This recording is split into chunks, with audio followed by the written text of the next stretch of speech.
Okay, kahapon, aminin ko, sobrang down ko. Kailangan ko buhatin yung sarili ko. Yung unexpected nangyari, yung kinakatakutan. Hindi ko alam kung dapat bang tawagin kong kinakatakutan yun o hindi. Pero, yung, alam niyo yun, ako naghahanap ako ng work. Tapos, meron akong 5 positive leads. Kahapon, ang nangyari, yung 5 leads ko na yun, lahat, hindi na magko-continue sa akin. Ganon ka tindi yung araw ko. Yung span ng 9 a.m. to 12 p.m. ko, ganon ka tindi.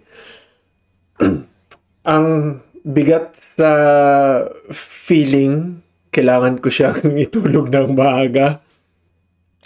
And wala lang, kailangan ko lang magpahinga as in nawala ako sa focus, nawala yung routine, nawala yung kailangan ko gawin.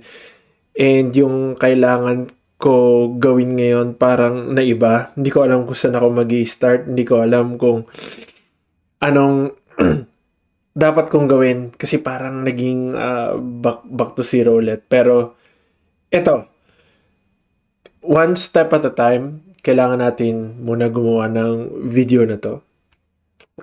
Nag-iisip ako ng ibang ways kung ano pa yung pwede kong gawin nitong natitirang 3 days na to para maging productive. May mga setup ako dito. Next time ko na ikukwento kung ano yon and kung ano yung next experiment ko. Talagang focus muna ako dito sa kailangan ko lang mapalitan yung 5 positive leads na yon. Pero ang maganda doon, ang nangyari is nung hapon, merong isang tumawag sa akin na recruiter, and again, iti-treat natin yun as a good lead, as a positive lead. So, yung 5 natin na wala, napalitan ng isa. Mahirap. Ito talaga yung kinakatakutan ko na mangyayari, na kapag meron ka ng mga positive things, may mga positive leads ka na, tapos biglang mawawala. Good thing is, accepted ko na talaga na sobrang hirap maghanap ng work ngayon.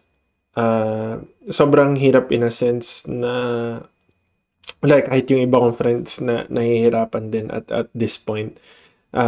Meron ako isang friend na laid off lang sa kanya. So, mahirap na experience yun. Pero, yes.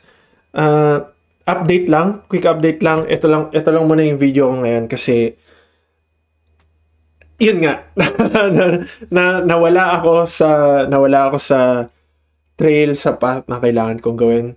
Kaya, gagawin ko muna, i-update ko kayo next Friday. Hindi ko rin alam kung anong sabihin ko ngayon. Nawala ako sa routine, pero doon naman na ngayon. And ito yung isa sa mga videos ko na siguro wag niyo muna i-share sa mom nyo, friends, and colleagues nyo. Pero kung i-share nyo at natawa kayo, okay lang din. And yes, I'll see you in the next video. Friday.